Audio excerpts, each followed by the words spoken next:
Lori Bell, Lorelei Juno in Second Life, and I've been here for 10 years and been very involved in libraries, library projects, and also in teaching for credit courses in Second Life.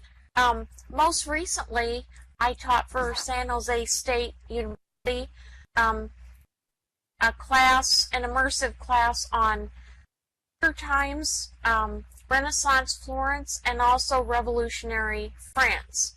And I think virtual worlds provide an awesome opportunity for people to learn about all kinds of things within an environment that they wouldn't have maybe in real life.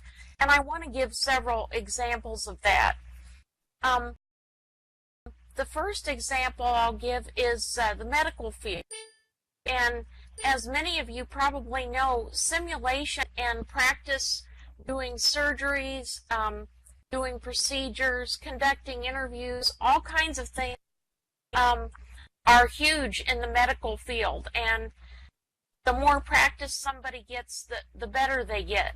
And when I was working recently at a school of nursing, I worked with the teacher of public health to set up a simulation within Second Life.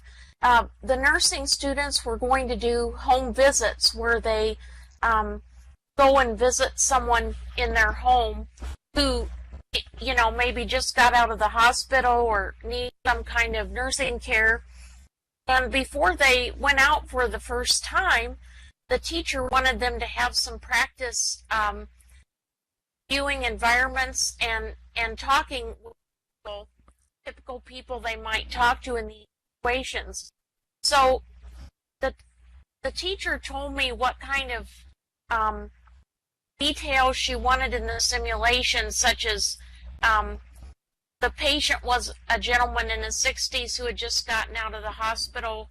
He had diabetes, COPD, several other conditions, and that they lived in a trailer home, and she told me all sorts of problems to put within that environment, such as there were insects, and there were all kinds. She wanted all kinds of food out that were bad for diabetics. So I set up several environments for her to bring her students into, where they would have to note the environment and ask the patient questions about their condition to get information they needed to proceed.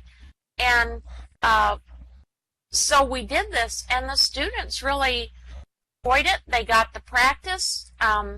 They got to learn what to look for, the questions to ask, how to respond to questions, and then we had a really good discussion on you know, what they found, maybe how they could have handled situations differently. So that was a hands-on experience that I got to have within a virtual world, doing something before they had to actually go out and do some practice and get some experience doing it. Another great example of immersive learning took place in class at San Jose State. The students were immersed in a period of history. As I said, Renaissance Florence, Tudor times, and Revolution France. And of course, it's not like real life, but in real life, it would be possible to put someone within that time period. So I worked with Snow Scarman, who was a student here, and we created an environment like that period. And when the students came in, they had to choose a character of that time period, someone well-known or someone they made up, and research that character, what they wore, where they might have lived, type of work they did, the type of culture that they lived in, and then they had to participate in events as that person. They had to create a home that person might have had. They had to interact with others as that person. They had to create a display And so many of these experiences that you have in virtual worlds can carry over as practice into other worlds. So, and into the real world and different situations. So they had to create a display about that character and they had to do a presentation. So not only got the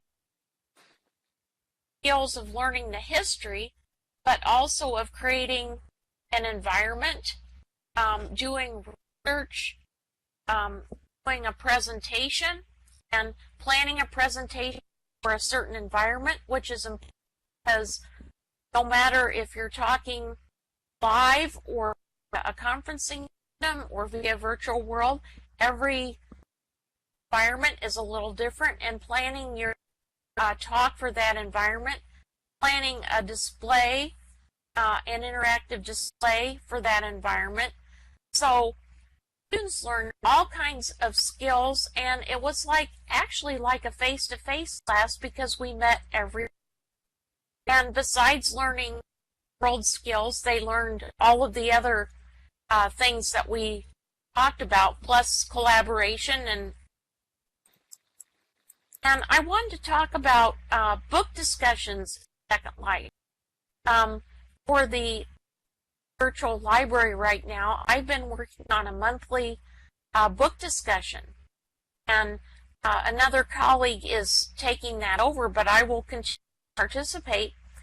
And although libraries in the worlds offer some services than libraries, some of the services are the same. And book discussions and love and promotion of books is one of those.